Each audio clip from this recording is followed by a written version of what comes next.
it's really interesting to me how this story is being covered by the various media.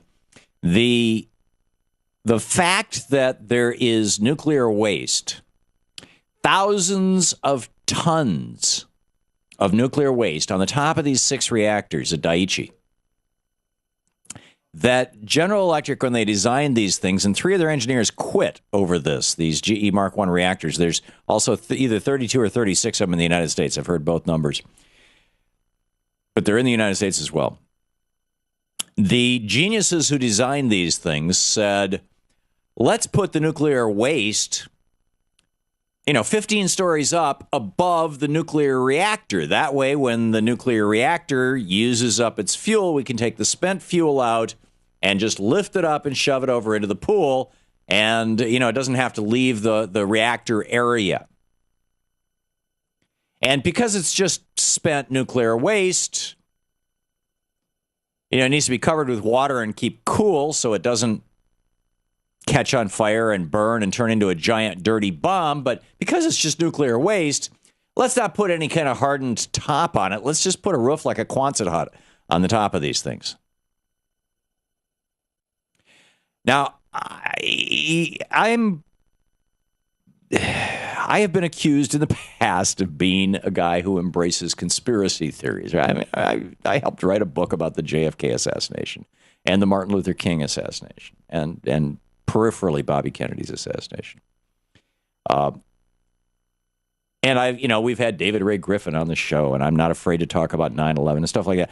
But here's a conspiracy theory that I think is really solid.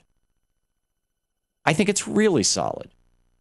And that is that the phrase nuclear waste is not being used by any of the media.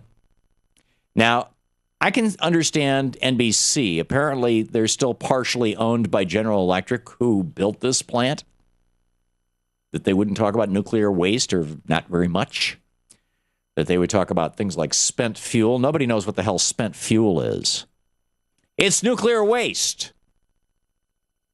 The reason nobody wants to use this phrase, nuclear waste, nobody wants to talk about the fact that there are thousands of tons of nuclear waste on top of these Mark I General Electric reactors all over the world, is because the Achilles heel, the fatal flaw of nuclear power, is nuclear waste. Oh, well, we can put it in glass and put it in Yucca Mountain. Not so fast. There were reasons why people were opposed to Yucca Mountain, and it wasn't just because it was in their backyard. It pretty much wasn't in anybody's backyard. It's a pretty remote area, but beyond that, to think that something that is, plutonium, it's a half-life of, 250,000 years? And that's to decay to half its strength, the most toxic substance on Earth, and it is one of the byproducts of nuclear fission, of just plain old generic boiling water nuclear reactors. This nuclear waste contains cesium and strontium and plutonium. To think that there is such a thing as a geological formation that is going to be stable for hundreds of millions of years is impossible. It's inconceivable. What we're doing is we're putting time bombs around the planet. Time bombs that may not go off in our children's generation or our children's children's generation. They may go off in a generation thousands of years from now when people don't even, look, think, or behave like us. When there's been some sort of evolutionary leap, who knows, or who can imagine? I mean, you look back at how different human societies were just 30,000 years ago, 20,000 years before the agricultural revolution, when there were just a few tens of millions of humans on this planet,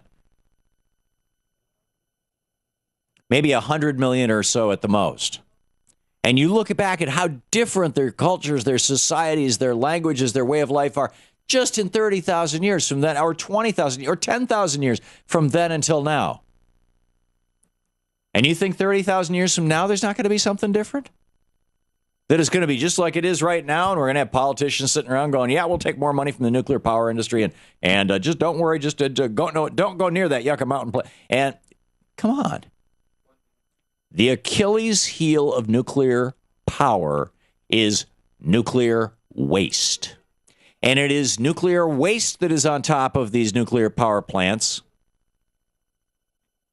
Anywhere from 1 or 2 loads of spent fuel, e.g., aka nuclear waste, anywhere from 1 or 2 loads to up to 8 loads. In other words, 8 times as much as in the reactor core. It's sitting on top. It's in these 45-foot deep pools of water. The top 30 feet is water. The bottom 15 feet is the nuclear waste. And that water, since the cooling has shut down, it's not circulating any longer. That water is getting really, really hot and starting to boil off. And as it boils off, if you've ever seen a pot of water boil for a long, long time or burned a pan, as it boils off, the water levels get lower and lower and lower. And when those water levels get down to the point where that nuclear waste is exposed to the air, it will begin to burn. And when it burns, it will, they call it, it's going to combust. It's going to oxidize. I mean, they use all these big words. It's going to burn and blow radiation into the atmosphere.